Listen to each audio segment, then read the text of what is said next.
नमस्कार.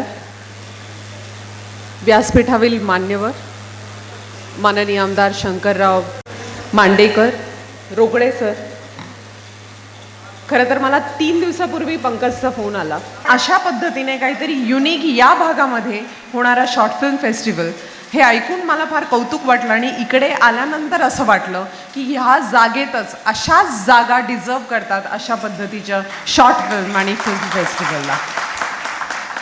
हा उपक्रम अत्यंत स्तुत्य आहे, कारण की ज्या पद्धतीची क्रिएटिव्ह ॲम्बियन्स, ज्या पद्धतीचं क्रिएटिव्ह वातावरण कुठलीही कला पाहण्यासाठी, कुठलीही कला सादर करण्यासाठी, मोटिवेट होण्यासाठी लागते, ते वातावरण या भागामध्ये आहे.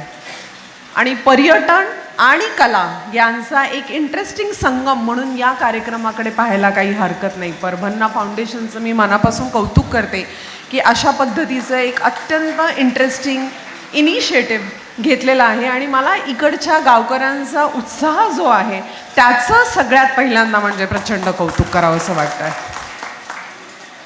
म्हणजे आम्हाला असं वाटत होतं की जे आम्ही काही सादर करतो, जो आमचा पाहणारा प्रेक्षक आहे, याच्यातला दुवा कसा मिटणार, त्यांना काय हवं आहे, त्यांना काय पाहिजे आहे आणि आम्ही काय करतोय याच्यामध्ये सुसंगती कशी निर्माण करणार. तर मला असं वाटतं हा कार्यक्रम हा अत्यंत महत्त्वाचा केंद्रबिंदू मानला पाहिजे याची सुरुवात होण्यासाठी. मला खूप आवडेल की इथूनच कुठून तरी उठून गावातला मुलगा मोटिवेट होतोय आणि उद्या शॉर्ट फिल्म करायला लागतोय आणि हेच सगळं वातावरण आहे ते जगासमोर उघडून दाखवतोय. इकडच्या समस्या, इकडचे पॉझिटिव्ह पॉईंट्स जगासमोर कलेच्या माध्यमातून जर तो सादर करून दाखवेल तर मला असं वाटतं ते खऱ्या अर्थानं या कार्यक्रमाचं यश आहे.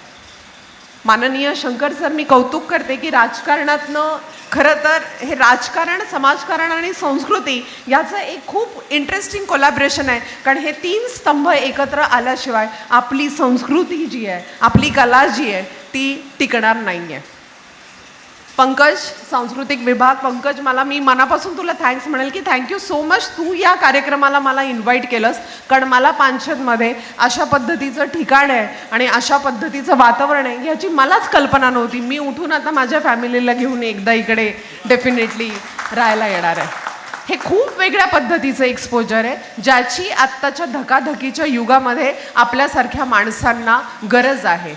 आजूबाजूचं वातावरण, त्यामध्ये सादर होणारी कला याचं एक इंटरेस्टिंग कोलॅबरेशन म्हणून या कार्यक्रमाकडे मी बघते आणि दिवसेंदिवस हा कार्यक्रम, अशा पद्धतीचे कार्यक्रम वृद्धिंगत होत जावोत अशी ईश्वरचरणी प्रार्थना करते आणि आपली रजा घेते. धन्यवाद.